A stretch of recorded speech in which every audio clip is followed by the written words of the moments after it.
Yksi ärsyttävimmistä urheilufani-arkkityypeistä on tuomareille valittajat.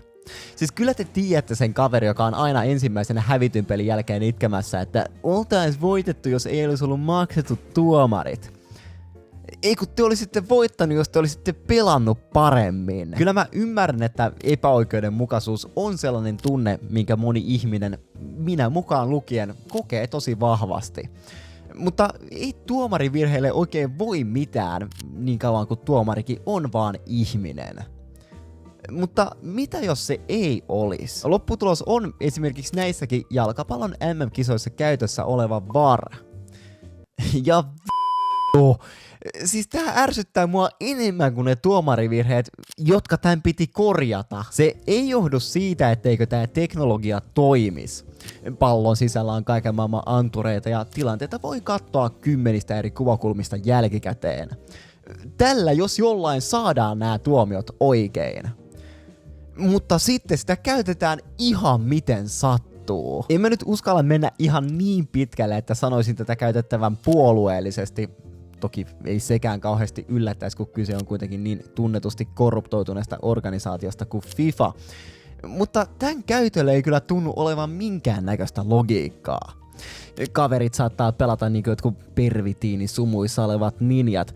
Ja sitten joku sieltä hikisestä varkopista vaan lottoa, että mitkä tilanteet katsotaan.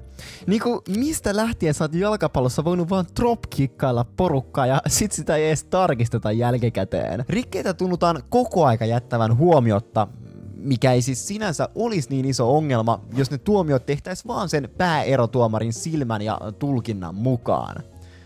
Mutta ei niitä enää tehdä. Ja sitten taas välillä jotain vähän köykäisiä rikkeen merkit kuitenkin just täyttäviä hidastuksia zoomaillaan 5 minuuttia 16 eri kuvakulmasta, koska VAR ajatteli, että nyt voitais vaikka mennä pilkulle. Ongelmana on kans hiukan se, ettei oikein kellään pääerotuomarilla tunnu olevan munaa olla viheltämättä sitä pilkkua, koska koko maailma on analysoinut sitä tilannetta viimeisen vartin. Ja siis kyllähän se rikkeen merkit teoreettisesti täyttää. Tiedättekö, muissa tilanteissa sen tuomarin on vaan helppo sanoa, että vähän kyseenalainen, mutta ei näyttänyt täydessä vauhdissa mun silmään pilkun arvoselta. Ja homma jatkuu. Siinä kohtaa alkaa mun mielestä jo pikkusen kadota lajilta sielu, kun pitää mennä zoomailemaan pallon sensorin käyriä, että koskeko tämän kroatialaisen hiukset palloon. Kukaan koko stadionilla ei nähnyt. Ei pelaajat, ei tuomari, ei katsojat. Sitä ei näe pallon lentoradasta, eikä edes näistä zoomatuista hidastuskuvista oikein pysty sanomaan. Mutta joku kyseenalainen sensori siellä pallon sisällä lopulta sanoi, että joo, kyllä se osu. Niin kyllähän tää nyt on ihan aivan ilmiselvä paitsio. Huoh.